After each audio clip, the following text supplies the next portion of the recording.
জিহাদ অনেক ভাবার পর বলল, আচ্ছা ঠিক আছে, আমি কিছু একটা ভাবি, এখনো তো 8 দিন আছে বিয়ের, তুমি টেনশন করো না মৌ। মৌ জিহাদের কথা শুনে একটু শান্তি পেল। এদিকে মৌ বাবা বিয়ের সব আয়োজন করে ফেলল। আত্মীয় স্বজন সবাইকে দাওয়াত দিল। জিহাদ ভালোভাবে জানে তার মা বাবা এই বোবা মেয়েকে কোনোদিন তাদের ছেলের বউ হিসাবে মানবে না। আর জিহাদ যতই মৌকে বলুক ভালোবাসি, জিহাদ তার মা বাবার অবাধ্য কোনোদিন হতে পারবে না। তাই জিহাদ তার বাবা মার সাথে কিছুই বলল না। এভাবে 6 দিন চলে গেল। রাতে মৌ জিহাদকে বলল, কি ব্যবস্থা করলে? তুমি তোমার বাবা মাকে বলেছ, তারা কি বলল? আমাকে বলো জিহাদ। জিহাদ একটু চুপ থেকে মিথ্যা করে বলল, মৌ, আমার আব্বু আম্মুকে তোমার কথা বলেছিলাম, তোমার ছবিও দেখাইছি, তোমাকে অনেক পছন্দ করেছে। এই কথা শুনে মৌ তো অনেক খুশি। জিহাদ আবারও বলল, কিন্তু মৌ বলল, কিন্তু কি জিহাদ? আমাকে বলো কিন্তু কি? জিহাদ বলল, যখন শুনল তুমি কথা বলতে পারো না তখন তারা আমাকে একদম তোমার সাথে যেন যোগাযোগ না করি বলে দিচ্ছে। মৌ এই কথা শুনে হতাশ হয়ে পড়ল। জিহাদ মেসেজ করেই যাচ্ছে, মৌ শুধু দেখছে আর চোখের পানি ফোনের উপর পড়ছে। জিহাদ বলল, আমার আব্বু আম্মু বলেছে আমাদের সমাজ আছে, তোমার মতো বোবা মেয়ে বিয়ে করলে সমাজে মুখ দেখাতে পারবে না। আমাদের স্ট্যাটাসের সাথে তোমাদের স্ট্যাটাস যায় না। আমাকে তোমার সাথে কখনই বিয়ে দিবে না মৌ। এখন আমি কি করব মৌ, তুমি বলো। মৌ কিছু বলছে, শুধু জিহাদের লেখাগুলো দেখছে। এই কথাগুলো মৌ জিহাদকে আগেই বকেছিল। মৌ কোনোদিন জিহাদের সাথে রিলেশনশিপে যেতে চায়নি। জিহাদ জোর করেছিল এবং এক বুক আশার স্বপ্ন দেখাইছিল। মৌ তখন জিহাদকে বলল, তোমার বাবা মায়ের কথা কি তোমার শেষ কথা? জিহাদ উত্তরে বলল, না মৌ, আমি তোমাকে অনেক ভালোবাসি, আমি তোমাকে বিয়ে করব। কিন্তু কি করব কিছু ভেবে পাচ্ছি না। জিহাদ অনেক ভেবে বলল, মৌ, তুমি বিয়ের দিন পালিয়ে চলে এসো আমার এখানে।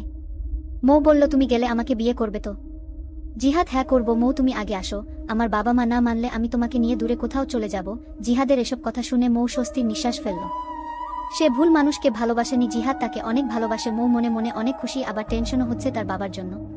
কিন্তু জিহাদকে অনেক ভালোবাসে, তার স্বার্থে বাবাকে কষ্ট দিচ্ছে। জিহাদ বলল, তুমি বিয়ের দিন সকাল বেলা সান্তাহার স্টেশনে বসে থাকবে, আমি ওখান থেকে তোমাকে আমার বাড়ি নিয়ে আসব। মৌ ও রাজি হয়ে গেল জিহাদের অভিনয়ের কথায়। জিহাদ এতক্ষণ এসব বলছে মিথ্যা কথাটা মৌ বুঝতেই পারলে না। মৌ সত্যি ভেবে একটা ব্যাগে তার সমস্যা কাপড় গুছিয়ে রাখল।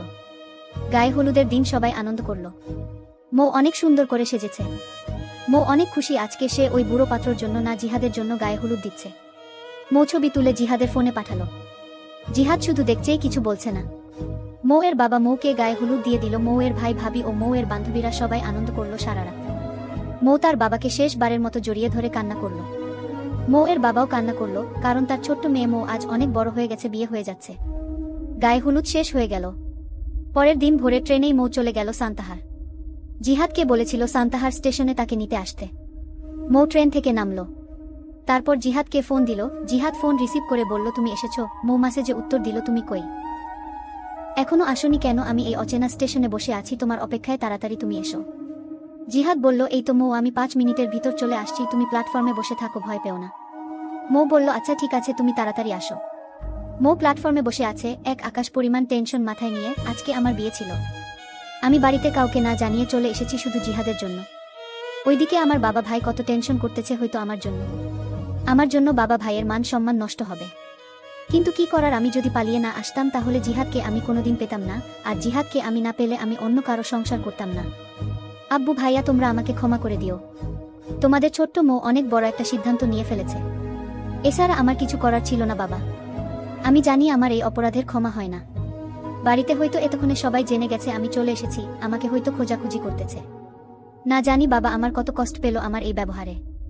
এই ভাবতে ভাবতে প্রায় 2 ঘন্টা পার হয়ে গেল। মৌ বুঝতেই পারেনি। কিন্তু জিহাদ এখনো এসে পৌঁছালো না। মৌ আবার জিহাদকে SMS দিয়ে বলল, তুমি বললে 5 মিনিটের মধ্যে আসছো, 2 ঘন্টা হয়ে গেল, তুমি কই জিহাদ? জিহাদ মেসেজে দেওয়া মাত্র সাথে সাথে রিপ্লাই দিল, মৌ, আমি যাচ্ছি। এখানে একটু ঝামেলা হয়েছে, আমি দুপুরের পর যাচ্ছি, তুমি একটু কষ্ট করে প্ল্যাটফর্মে বসে থাকো, আর তোমার কাছে টাকা থাকলে কিছু কিনে খেয়ে নাও। মৌ জিহাদকে বলল, ঠিক আছে, তুমি ঝামেলা মিটিয়ে আসো, আমি অপেক্ষা করছি। এদিকে দুপুর গড়িয়ে বিকেল হতে লাগলো। মৌ পশ্চিম আকাশের দিকে তাকিয়ে থাকলো আর ভাবল, এতক্ষণে হয়তো বাড়িতে থাকলে তার বিয়ে ওই বয়স্ক ছেলের সঙ্গে হয়ে যেত। এতক্ষণে শ্বশুর বাড়ি থাকতো। মৌ আরো টেনশন করছে। তার বাবাকে নিয়ে মৌ মনের ভিতর কেমন জানি উতাল পাতাল হচ্ছে। বাবার কথা খুব মনে পড়ছে, কারণ আমি বাবাকে ছাড়া কোনোদিন একলা কোথাও যাইনি।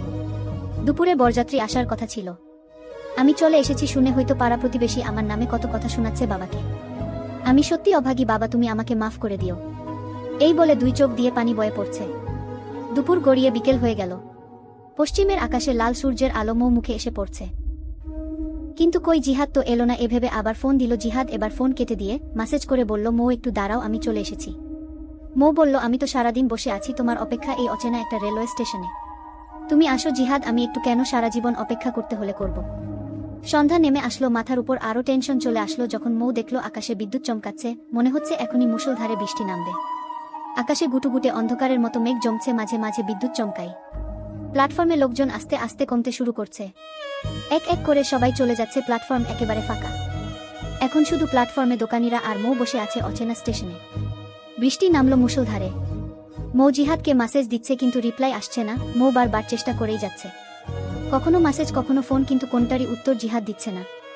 একসময় দেখে জিহাদের ফোনে আর কল যাচ্ছে না। মৌ ভাবল জিহাদের কিছু হয়নি তো আবার। আরও টেনশন করতে লাগলো। আর এদিকে মুষলধারে বৃষ্টি হয়ে যাচ্ছে, থামার কোনো নাম নেই। সন্ধ্যা নেমে রাত গভীর হতে লাগলো, জিহাদ এখনো এসে পৌঁছালো না।